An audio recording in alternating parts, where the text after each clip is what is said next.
যারা এই মিথ্যা মামলা থেকে শুরু করে চাঁদাবাজি, নির্যাতন, হয়রানি, ঘরবাড়ি ভাঙচুর এরকম কোনো কিছুর সাথে জড়িত তাদেরকে স্পষ্টভাবে আইনের আওতায় আনা হোক। আসসালামু আলাইকুম দর্শক, নতুন একটি ভিডিওতে আপনাদেরকে স্বাগতম জানাচ্ছি। প্রথমে একটি কথা দিয়ে শুরু করতে চাই। জামায়াতের আমির ডক্টর মোহাম্মদ শফিকুর রহমানের বক্তব্য যে এমন যেন না হয় যে একটা জালেমের হাত থেকে মুক্তি পেলাম আরেকটা জালেমের হাতে গিয়ে পড়লাম। এই কথাটা কাদের উদ্দেশ্য করে বলা হয়েছে? বিএনপি। কারণ বিএনপি বিশেষ করে 5 আগস্টের পরে যে শেখ হাসিনা পালিয়ে গেল পদত্যাগ করে, এরপরে কিন্তু ঠিক একইভাবে দখলে নিয়েছে বিএনপি এবং যেভাবে চাঁদাবাজি হচ্ছিল আওয়ামী লীগের সময় ঠিক একইভাবেই চাঁদাবাজি হচ্ছে, শুধু মানুষটি বদলিয়েছে। আওয়ামী লীগের জায়গায় এখন বিএনপি চাঁদাবাজি করছে, এমন অভিযোগ কিন্তু অনেক জায়গাতে উঠে এসেছে। তো প্রথমে আপনাদেরকে বলতে চাই, জামায়াতের আমির কিন্তু আরেকটি বক্তব্যের মাধ্যমে বলেছেন যে তাদের ক্ষমতা লাগে না, নির্বাচন জিকির জনগণ মেনে নেবে না। এবং এভাবে কটাক্ষ করার পরে বিএনপিও কিন্তু কড়া মন্তব্য করেছে জামাত ইসলামকে নিয়ে। যাই হোক, এই দ্বন্দ্বের মধ্যে আরেকটি কথা, বিএনপি এবং জামায়াতকে নিয়ে ছাত্র আন্দোলনের সমন্বয়ক সার্জিস আলম কি বলছে এইটা আমরা শুনবো। তার আগে আপনাদের কাছে একটা রিকোয়েস্ট থাকবে যে অনেকেই বলছে জামায়াত ইসলাম যদি দেশ ক্ষমতায় আসে তাহলে দেশটা নিরাপদে থাকবে, অনেকেই বলছে বিএনপি আসলে নিরাপদে থাকবে।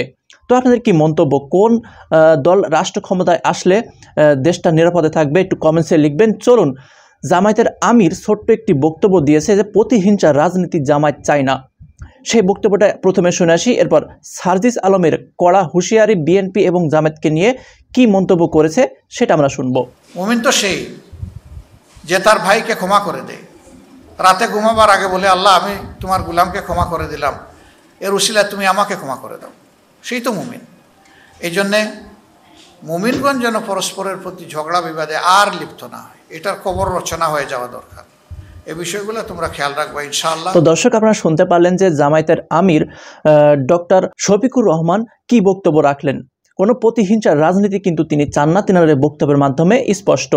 কারণ এখন যে দল ক্ষমতায় নেই তাদের নিয়ে আমরা মস্কারা বা ঠাট্টা করব না, কিভাবে দেশটা সামনের দিকে আগানো যায় সেটাই আমাদের মূল চিন্তা ভাবনা রাখতে হবে। চলুন এখন আমরা ছাত্র আন্দোলনের অন্যতম সমন্বয়ক সার্জিস আলম কি বলছে সেই বক্তব্যটা আমরা শুনে আসি, এরপরে বিস্তারিত আলোচনা হবে। দুইটা ইম্পর্টেন্ট বিষয় নিয়ে আমাদের কথা বলার আছে। প্রথম বিষয়টা হচ্ছে, আমরা ইতিমধ্যে খবর পেয়েছি যে বাংলাদেশের প্রায় 15টি ব্রিজে যে টোল দেওয়ার যে ব্যবস্থাটি এইটি বন্ধ করে দেওয়া হয়েছে স্টুডেন্টদের কথা বলে। আমাদের জায়গা থেকে স্পষ্ট বার্তা, এটি রাষ্ট্রের একটি যে আয়, এই আয়ের একটি অংশ এই ব্রিজগুলোতে যে টোল দেওয়ার বিষয়টি। সো কেউ স্টুডেন্টদের কথা বলে হোক, বৈষম্য বিরোধী ছাত্র আন্দোলনের কথা বলে হোক, এই নামের অপব্যবহার করে কেউ বাংলাদেশের কোথাও ভুলে এই কাজ করবেন না। প্রত্যেকটি ব্রিজে টোল দিবে, এমনকি বৈষম্য বিরোধী ছাত্র আন্দোলনের ব্যানারে কোনো যদি ত্রাণের ট্রাকও বাংলাদেশের যে কোনো জায়গায় যায়, সেই ট্রাকও টোলের টাকাটি দিয়ে তারপরে যাবে। কারণ এই রাষ্ট্রকে যদি আমরা স্টেবল করতে চাই, আমার রাষ্ট্রের যে অর্থনৈতিক অবস্থা সেটিকে আগে স্টেবল করতে হবে। কিন্তু ক্ষমতার অপব্যবহার করার যে নোংরা সংস্কৃতি ছিল এত বছর ধরে, এখন আপনি যদি সামান্য কিছু একটি অস্থিতিশীল অবস্থা দেখে আবার সে ক্ষমতার অপব্যবহার করেন এবং আপনার কথা মতো কোন একটি জায়গায় ব্রিজে টোল দেওয়া বন্ধ করে দেন কিংবা কোন একটি স্টিকার দেখে পার হয়ে যান, এটিকে আমরা কোনোদিনও সমর্থন করি না। আমাদের জায়গা থেকে স্পষ্ট বার্তা, অবশ্যই প্রত্যেকটি ব্রিজে এই টোল যেটি সেটি টোল দিয়ে যেতে হবে। এবং আরেকটি হচ্ছে যেটি, যখন এই ব্রিজে কোনো একটি গাড়ি এভাবে ত্রাণের কথা বলে বা অন্য কোনো প্ল্যাটফর্মের কথা বলে টোল ছাড়া চলে যাচ্ছে, আরো অনেক গাড়ি আসলে টোল ছাড়া এইভাবে ওই গাড়ির সাথে চলে যাচ্ছে। এই যে অপসংস্কৃতিটি কিংবা ক্ষমতার অপব্যবহারের যে নোংরা বিষয়টি, এটি আমরা কখনোই সমর্থন করি না। রাষ্ট্রের যে আয়ের সেক্টর গুলো রয়েছে সেগুলো সুন্দরভাবে চলতে হবে রাষ্ট্রের সুন্দরভাবে চলার জন্য। আরেকটি গুরুত্বপূর্ণ বিষয় যেটি আমরা দেখতে পাচ্ছি, বিগত 16 বছরে আওয়ামী লীগ ফ্যাসিস্ট সরকার কি করেছে, তার ক্ষমতার অপব্যবহার করেছে। আওয়ামী লীগ বাদে অন্যান্য যত রাজনৈতিক দল ছিল, ওই রাজনৈতিক দলগুলোকে বিভিন্ন মিথ্যা মামলা দিয়েছে, হয়রানি করেছে, চাঁদাবাজি করেছে কিংবা তাদেরকে এলাকা ছাড়া করেছে, যেটিকে আমরা কখনোই সমর্থন করি না। বলেই আজকে 16 বছর পরে হলেও ছাত্র জনতার গণঅভ্যুত্থানের মধ্য দিয়ে আওয়ামী লীগের পতন হয়েছে, আওয়ামী লীগ দেশ ছাড়া হয়েছে। কিন্তু আজকে যদি এই গণঅভ্যুত্থানের পরেও আমরা দেখি অন্য কোনো একটি দল বা অন্য কোনো একটি দলের নেতাকর্মীরা ঠিক একই কাজটি করে, তাহলে আপনারা এই আওয়ামী লীগ থেকে কি শিক্ষা নিলেন? একটা জিনিস মনে রাখবেন, আমরা আসলে এই নির্যাতকের পরিবর্তন চাই না, আমরা এই নির্যাতনের যে সিস্টেমটি সেটির পরিবর্তন চাই। আমাদের জায়গা থেকে স্পষ্ট বার্তা, আপনাদের চোখের সামনে স্টিল জ্বলন্ত অনেকগুলো উদাহরণ রয়েছে, সেগুলো থেকে শিক্ষা নিন, না হলে জনগণ আপনাদেরকে আস্থা করে নিক্ষেপ করবে। আমরা যেন এটি না দেখি যে কাউকে আবারও মিথ্যা মামলার ওই চক্রটিতে যেতে হচ্ছে, কাউকে আবারও কোনো দোষ ছাড়া বিনা দোষে ঘর বাড়ি ছাড়া করা হচ্ছে, ঘর বাড়ি ভেঙে দেওয়া হচ্ছে, কিংবা তাদেরকে নির্যাতনের শিকার করা হচ্ছে, কিংবা আমরা শুনছি দেশের বিভিন্ন জায়গায় একটি চাঁদাবাজির নতুন চক্র গড়ে উঠছে। আমরা আপনাদেরকে স্পষ্ট করে বলতে চাই, আমরা আমাদের জায়গা থেকে বৈষম্য বিরোধী ছাত্র আন্দোলন এই সকল ক্ষমতার অপব্যবহারের বিপক্ষে, এবং আমরা এগুলোর বিপক্ষে সবসময় কথা বলে যাব। আপনাদের সহ আপনাদের যারা স্টেক হোল্ডার রয়েছে, যারা আপনাদেরকে এগুলো করার জন্য আসলে উৎসাহ দেয়, কিংবা আপনাদের ওই সমর্থক গোষ্ঠী যারা চুপ করে থাকে, তাদেরকে বলছি, জনগণ যদি একবার এই সকল সেন্টিমেন্টের বিরুদ্ধে দাঁড়িয়ে যায় তাহলে আপনাদের অস্তিত্ব সংকটে পড়বে। তাই জনগণের চাওয়াটার কথা চিন্তা করুন, সময়ের দাবির কথা চিন্তা করুন।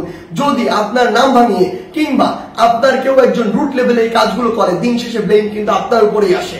তো এই জিনিসটি মাথায় রেখে পুরো বাংলাদেশে এই যে নতুন আরেকটি 16 বছরের যে বিভিন্ন চিত্র ছিল, উদাহরণ ছিল, সেগুলোর যে নতুন আরেকটি এক্সটেনশন কেউ কেউ তৈরি করছে নতুন করে, কিংবা নতুন আরেকটি সংস্কৃতি কন্টিনিউ করার চেষ্টা করছে, আমাদের জায়গা থেকে স্পষ্ট বার্তা, আমরা এটি সমর্থন করি না। এবং আমরা অন্তর্বর্তীকালীন সরকারকে স্পষ্ট করে বলতে চাই, আইন শৃঙ্খলা রক্ষাকারী বাহিনীর মাধ্যমেও বিচার বিভাগের মাধ্যমেও যারা এই মিথ্যা মামলা থেকে শুরু করে চাঁদাবাজি, নির্যাতন, হয়রানি, ঘরবাড়ি ভাঙচুর এরকম কোনো কিছুর সাথে জড়িত, তাদেরকে স্পষ্টভাবে আইনের আওতায় আনা হোক।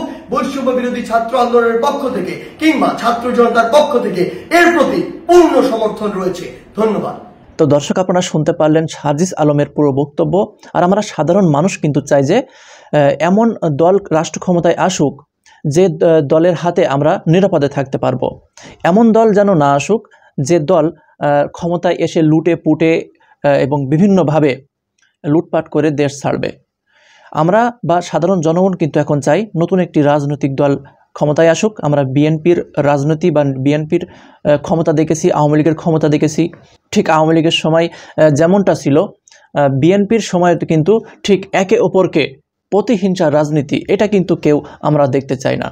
ঠিক তেমনটাই জামায়াতের আমির শফিকুর রহমানও কিন্তু একটি বক্তব্যের মাধ্যমে বলেছেন। তিনার বক্তব্যে স্পষ্ট হয়েছে যে তিনারা প্রতিহিংসার রাজনীতি চায় না। এখন যে দল ক্ষমতা থেকে চলে যাবে তাদেরকে নিয়ে কোনো কুরুচিপূর্ণ মন্তব্য করব না, বা এই যে একটাই কথা যে এখন আওয়ামী লীগ সরকার পদত্যাগ করার পরে বিভিন্ন আওয়ামী লীগের নেতাকর্মীদেরকে গায়েবী মামলা দেওয়া হচ্ছে, যেটা কিন্তু একেবারেই কাম্য নয়। আওয়ামী লীগ করেছে, কিন্তু যাদের বিরুদ্ধে অভিযোগ নাই, কোনো দুর্নীতির বা কোনো ধরনের অভিযোগ যাদের বিরুদ্ধে নাই, তাদেরকেও মামলা দেওয়া হচ্ছে, হত্যা মামলা। এটা কিন্তু হওয়া উচিত না। এটা কিন্তু উপর মহল থেকেও ইতিমধ্যে বলা হচ্ছে যে যাদের অপরাধ নাই তাদেরকে কেন মামলা দেওয়া হচ্ছে। এটা কিন্তু একেবারেই আওয়ামী লীগ সরকারটা যেমন করেছে ঠিক তেমনটাই এখন ঘটছে। তো দর্শক, পুরো ভিডিওটি দেখে আপনাদের কি মন্তব্য, আপনাদের মূল্যবান মন্তব্য লিখবেন। আর কোন দল ক্ষমতায় আসলে বাংলাদেশ নিরাপদ থাকবে, আপনাদের মন্তব্য কমেন্টসে লিখবেন। আল্লাহ হাফেজ।